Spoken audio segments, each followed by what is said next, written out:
आधी हकीकत आधा फसाना। अगर पेड़ की किसी पत्ती को पानी में डालेंगे तो क्या होगा? विज्ञान के मुताबिक पत्ती का वजन कम है, इसलिए वो पानी में तैरने लगेगी। ऐसे ही अगर आप किसी फल को जैसे सेब या अमरूद को पानी में डालेंगे तो जाहिर है वो फल पानी में डूब जाएगा। ये भी छोड़िए, अगर आप दूध को पानी में डालें तो दूध भी पानी में तैरता हुआ दिखाई देगा।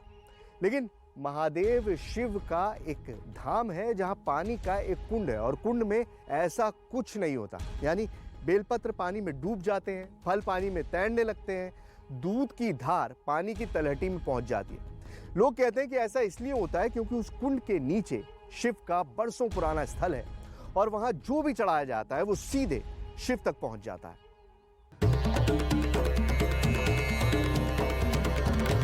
लखनऊ से करीब 90 किलोमीटर दूर है महादेव का वो अद्भुत धाम, जहां आज का आधुनिक विज्ञान भी मौन हो जाता है। बेलपत्र जैसी हल्की चीज पानी में डूब जाती है और भारी फल ऊपर तैरने लगते हैं। इंटरनेट पर तस्वीरें तो बहुत थी, लेकिन हम अपनी आंखों से उस चमत्कार की तस्दीक करना चाहते थे। कुछ ही देर बाद हम महादेव के उस धाम में थे। मंदिर तो बेहद साधारण ही था। फिर लोगों ने बताया कि चमत्कार इस धाम या यहाँ के शिवलिंग में नहीं, चमत्कार तो पास में बह रही गोमती नदी के कुंड में है, जिस पर लोग आंख बंद करके विश्वास करते हैं। हम लोग को हमेशा ही प्रसाद मिला है। 2 प्रसाद अंदर जाते हैं, 1 प्रसाद ऊपर हम लोग के लिए आता है। और कुछ तो उसमें आस्था की क्या खराब है? गलत तो कुछ है ही नहीं, विश्वास है हम लोग को इस चीज। बट ऐसा नहीं कि ये मतलब ये तो कहीं पे भी हो सकता है, जरूरी है कि इसी नहीं हो सकता। आपने करके देखा कहीं? हाँ, क्यों नहीं करके देखा? देवेश्वर उधर जाइए आप, वहाँ पर नहीं होगा, यहाँ होगा। करके आप देखिए जाकर।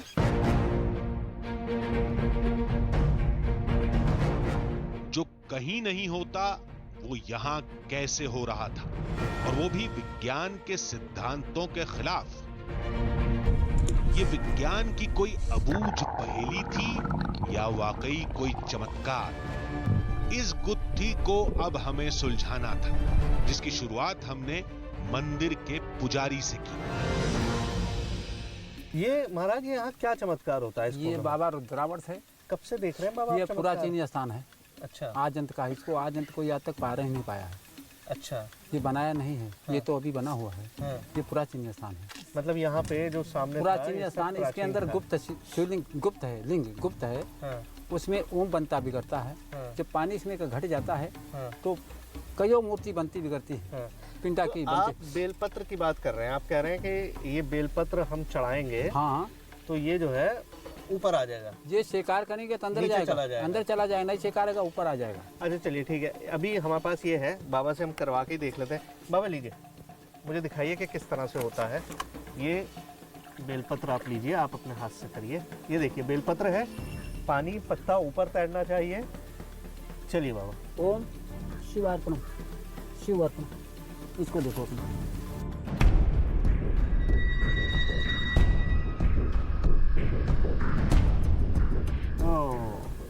पूरा पत्ता नीचे चला गया पानी के। पत्ता बहुत हल्का होता है, आप कोई भी पत्ता पानी में छोड़ के देखेंगे तो पत्ता ऊपर की तरफ फ्लोट करना चाहिए, तैरना चाहिए, लेकिन ये पत्ता अंदर चला गया। अच्छा बाबा, दूध की बात होती है? ये दूध शेकार करेंगे तो अंदर जाएगा। ओम शिवार्पणम। दूध आप पानी के ऊपर डालेंगे तो आपको दिखाई देगा कि दूध पानी के ऊपर यूजुअली तैरता है, तो ये पूरी तरह से अंदर चला गया, अंदर चला गया।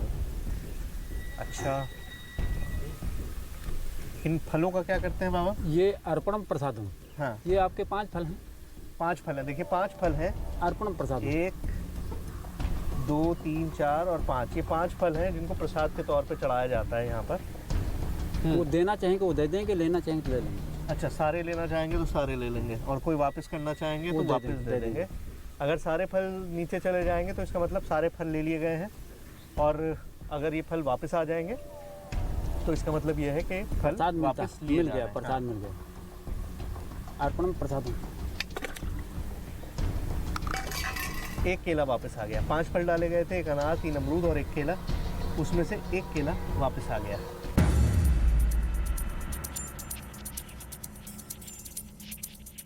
हमारे फलों के साथ वही हुआ जो होना चाहिए था, लेकिन बेलपत्र को तो पानी पर तैरना चाहिए था, वो कैसे डूब गया ये समझ में नहीं आ रहा था। अभी हम इस उलझन में पढ़े ही थे कि चमत्कार से जुड़ी एक खास बात जानने को मिली।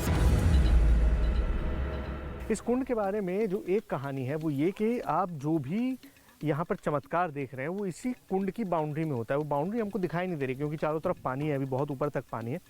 तो कुंड की एक बाउंड्री है, उसी के अंदर सारा चमत्कार होता है। उसके आगे सारी गोमती नदी पड़ी हुई है, आप कुछ भी करके देख लीजिए, चमत्कार नहीं होगा। बोट हमने मंगा ली है, बोट में जाएंगे, गोमती नदी के दूसरी तरफ जाएंगे, किनारे की तरफ जाएंगे, इस कुंड से थोड़ा सा दूर जाएंगे और फिर ये देखने की कोशिश करेंगे कि जो कुछ यहाँ पर हो रहा है बेलपत्र, दूध और फ्रूट्स के साथ, क्या वो दूसरी जगह पर होता है या नहीं होता। अगर नहीं होता तो जो बात कही जा रही है वो ठीक है, और अगर हो जाता है तो कहानी यही खत्म। आइए। नाव पर सवार होकर हम नदी की दूसरी तरफ पहुंचे, यानी उस कुंड से काफी दूर जहां से हमें अपनी पड़ताल को नई दिशा देनी थी। अब हम उस कुंड से काफी दूर आ चुके हैं, नदी का प्रवाह है, बोट आराम से बह रही है। थोड़ा सा सेंटर में ले लीजिए। तो सबसे पहले एक्सपेरिमेंट करते हैं इस बेलपत्र के साथ। बेलपत्र आपने देखे कि किस तरह से सिंक कर जाता है, डूब जाता है। यहाँ पर ये बेलपत्र है, इसको मैं ये डाल रहा हूँ, ये देखिए ना, बिल्कुल भी नहीं डूबा, तैरता रहा। अब ये दूध वाला एक्सपेरिमेंट कर लेते हैं। दूध का आपको पता ही है कि क्या होता है।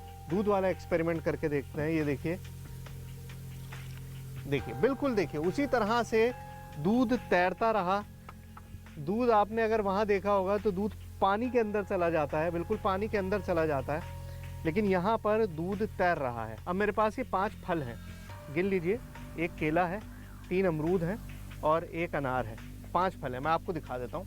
ये 5 फल है मेरे पास, 1 2 3 4 5। इन 5 फलों के बारे में कहा जाता है कि जब आप डालते हैं तो वापस आ जाते हैं। आपके सामने डाल रहा हूँ, ये देखिए, ये रहा, ये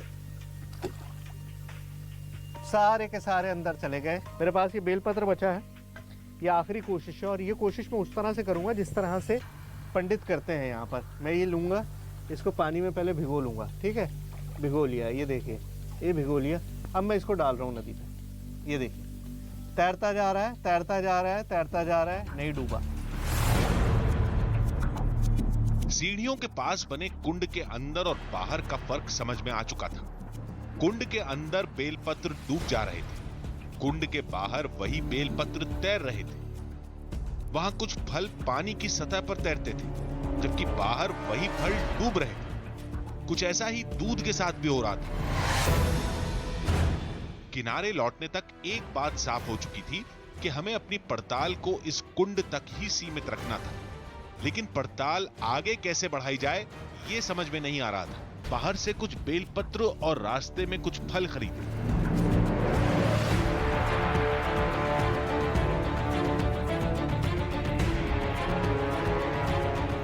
ऐसा करने का हमारा एक खास मकसद था।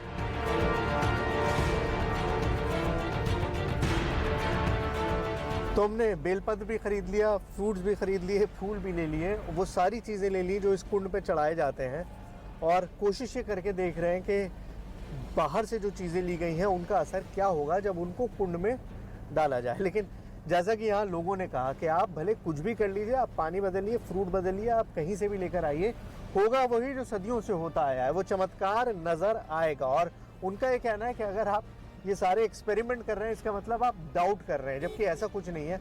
हमारा चमत्कार पे कोई डाउट नहीं है, लेकिन हम चाहते हैं कि जो चीज़ हमारे सामने हो रही है उसको हम अच्छे से ठोक बजा कर देख लें, ताकि यकीन हो जाए कि जैसा नज़र आ रहा है वैसी ही हकीकत है।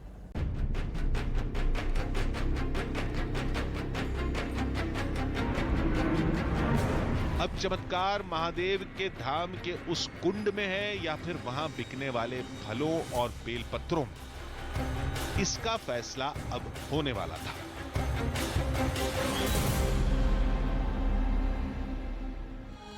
कहानी के इस मोड़ पर कुछ बातें हमारे साथ थी तो कुछ हमारे खिलाफ भी थी। दावे के मुताबिक कुंड में सारे फल नहीं तैर रहे थे, कुछ डूब भी रहे थे। हालांकि आस्था से जुड़े लोगों के पास इसका भी जवाब था, लेकिन हमारे लिए मसला उनका जवाब नहीं था, बल्कि वो बातें थी जो हमारे खिलाफ खड़ी थी। हमारी आंखों के सामने बेलपत्र डूब रहे थे, भारी फल तैर रहे थे। पड़ताल में ये बात भी साफ हो गई थी कि कुंड का चमत्कार नदी के दूसरे हिस्से में नहीं होता। तो क्या वाकई ये कुंड चमत्कारी है? लेकिन हम इतनी जल्दी हार नहीं मानने वाले थे। हमने पड़ताल के कई पैतरे आजमाए, पानी को बदला, दूसरे मंदिर के बेलपत्र को आजमाया, यहाँ तक कि कुंड के पानी को अलग से टेस्ट भी किया।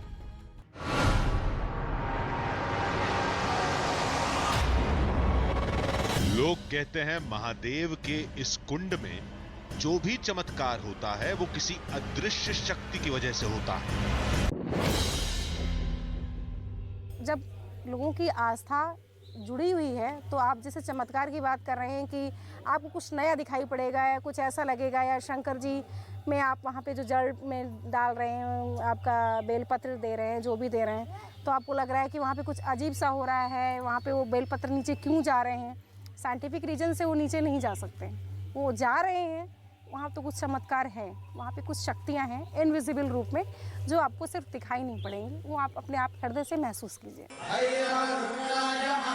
कुछ तो ऐसे लोग भी मिले जो चमत्कार को नहीं मानते, दावे की अपने तरीके से जांच भी की, फिर कुंड के चमत्कार को नमस्कार कर दिया। आप इंस्पेक्टर हैं, इस इलाके की लॉ एंड ऑर्डर आपके हाथ में है, तो इस इलाके में जो कुंड है जिसके बारे में आपको ये जानकारी कहाँ से मिली और आपका खुद का कितना विश्वास है इसको लेकर? हाँ, बहुत चौंकाने वाली बात है। ऐसा मैंने अपने पूरे जीवन में होते हुए नहीं देखा है जैसा यहाँ हो रहा है। और वास्तव में जब हम बहते पानी में कोई चीज़ डालते हैं और साइंस के रूप में भी लें तो उसके घनत्व से जब हल्की बस्त होगी तो अपने आप बहते चली जाएगी। हम कहीं भी पानी में डालें, कोई चीज़ डालें, कपड़ा डालें, लकड़ी जाए, बह जाएगी।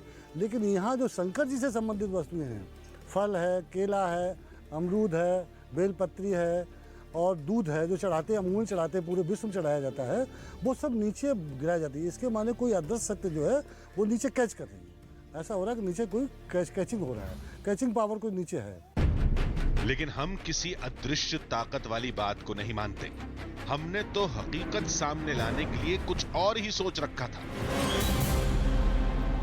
दूसरा डाउट ये था कि भाई क्या यहाँ पर जो बेलपत्र दिए जाते हैं या यहाँ पर जिस तरह की फ्रूट्स दिए जाते हैं, क्या वो अंदर से खोखले होते हैं या कुछ इस तरह का सिस्टम है कि आप डालिए और वो अंदर डूब जाए कुछ।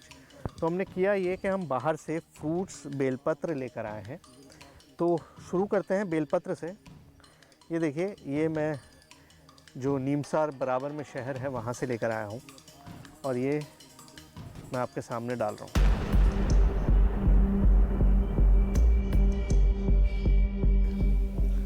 ये देखिए, बिल्कुल सेम इफ़ेक्ट हो रहा है। ये पत्ती जो ऊपर तैरनी चाहिए क्योंकि बहुत हल्की होती है, वो पत्ती बिल्कुल लीड की तरह सिंक करती जा रही है, जैसे किसी भारी चीज़ को डाल दिया गया है। हमने एक और कोशिश की, लेकिन नतीजा फिर वही। अब फलों की बारी थी। अब फ्रूट्स को भी देख लेते हैं। ये देखिए, मैं फ्रूट्स लेकर आया हूँ। ये 5 अमरूद हैं। मैंने लिए तो 2 किलो थे, लेकिन मैं 5 अमरूद लेकर आया हूँ और सब छोटे छोटे हैं, लाइट हैं। मुझे लगता है कि इनमें से कोई भी वापस नीचे नहीं जाना चाहिए, सब ऊपर तैरने चाहिए। तो अब देखते हैं इन फ्रूट्स के साथ क्या होता है। गौर से देखिएगा। 1 2 and 3 and 4 4 वापस आ गए, 1 अमरूद नीचे चला गया। यहाँ पर भी वही हुआ जो होता है नॉर्मली, बिल्कुल कुछ भी अलग नहीं हुआ। ये 4 अमरूद ऐसा लग रहा है जैसे तैर के मेरे सामने खुद आना चाह रहे हो। ये देखिए, अब मैं वापस उठा लेता हूँ आपके सामने। अनकट शॉट है, कहीं पे भी कोई ट्रिक नहीं है, कोई एडिटिंग नहीं है, कुछ भी नहीं है। ये देखिए, ये लीजिए। ये क्यों हो रहा था, कैसे हो रहा था, कुछ समझ में नहीं आ रहा था। मान्यता है कि कुंड के जिस हिस्से में बेलपत्र डूबते हैं उसके नीचे प्राचीन काल का एक शिवालय है। कहते हैं उसी शिवालय में रखे शिवलिंग की वजह से यह चमत्कार होता है। अगर पानी साफ रहता तो शायद हम कुछ देख पाते। हमने गोप्रो कैमरे की मदद से कुंड के नीचे की तस्वीरों को कैद करने की कोशिश की, लेकिन बाढ़ के गंदे पानी ने सारा खेल बिगाड़ दिया। अब पानी में उतरने के अलावा कोई चारा नहीं था। इस कुंड की गहराई, इसकी बनावट इस वक्त हमारी नज़रों से ओझल है, क्योंकि गोमती नदी में पानी बहुत ज़्यादा है और पानी इतना ज़्यादा है कि पूरा कुंड जो है इसके नीचे डूब चुका है।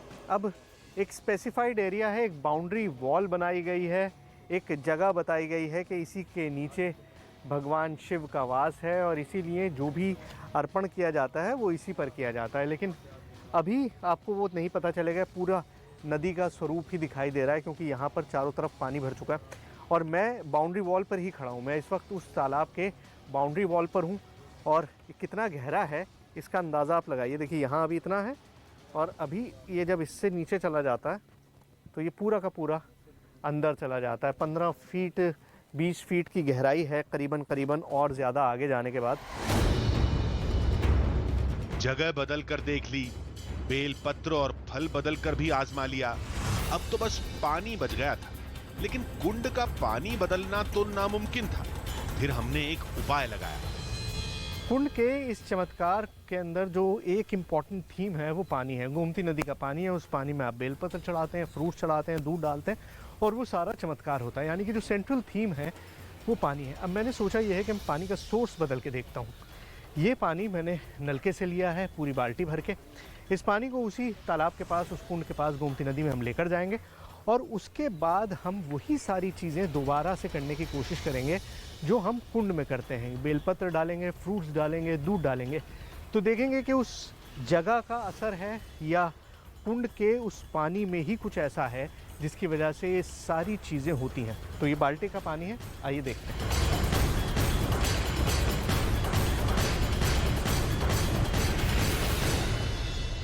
जो सारी चीज़ें हम कुंड के साथ करते हैं वही हम इस बाल्टी के पानी के साथ करेंगे। सबसे पहले ये बेलपत्र के 2 पत्ते हैं, ठीक है जी, ये समझ लीजिए। दोनों एक जैसे हैं, करीबन 3 पत्तियां हैं, दोनों के अंदर एक ही बनावट है, तो कोई ख़ास फ़र्क नहीं है। अब इन दोनों का रिएक्शन मैं आपको दिखाना चाहूँगा। एक मैं बाल्टी में डालूँगा और एक मैं इसमें डालूँगा। देखिए ये लीजिए, पहले इसके अंदर डालते हैं, ये डाल दिया और ये सिंक करने लगा, नीचे डूबने लगा। अब इधर आइए बाल्टी पे, ये देखिए, ये पत्ता मैंने बाल्टी पे डाला, फ़र्क देखिए। बाल्टी के पानी में वो लगातार तैर रहा है और नदी के पानी वाला अंदर जा चुका है। अब इस वक्त नज़र भी नहीं आ रहा है कि कहाँ पर है। यहीं पे मैंने डाला था और अब इस वक्त नहीं है। और ये बाल्टी के पानी वाला बिल्कुल ऊपर तैर रहा है। मैं इसको और अंदर करने की कोशिश कर लेता हूँ। ये देखिए, ये वापस तैर के ऊपर आ गया। इस टेस्ट ने तो हमें चौंका कर रख दिया था। दूध वाले टेस्ट की बारी थी। दूध सबसे पहले मैं आपको इस कुंड में डाल के दिखाता हूँ। ये देखिए, तेज धार से बिल्कुल नीचे चला गया, ऊपर नहीं आया, जरा भी दूध ऊपर नहीं आया, बिल्कुल भी ऊपर नहीं है। अब यही दूध मैं इस बाल्टी के अंदर डालूंगा। बाल्टी में भी ठीक कुंड जैसा ही हुआ। दूध ऊपर नहीं आया, तेजी से नीचे जाकर बैठ गया। लेकिन हमने बाल्टी में अमरूद डाला तो वो डूब गया, तैर कर ऊपर नहीं आया। और ऐसा ही होना चाहिए, जबकि कुंड में फल सतह पर तैरते थे। हमने कई बार देखा था। इस पड़ताल के बाद कुछ तस्वीरें साफ हो चुकी थीं, तो कुछ गुत्थियां अब भी अनसुलझी थीं। कुंड में और बाल्टी में दूध के टेस्ट के नतीजे एक जैसे मिले। दोनों जगहों पर दूध तीर की तरह अंदर चला गया, यानी इसमें चमत्कार जैसी कोई बात नहीं।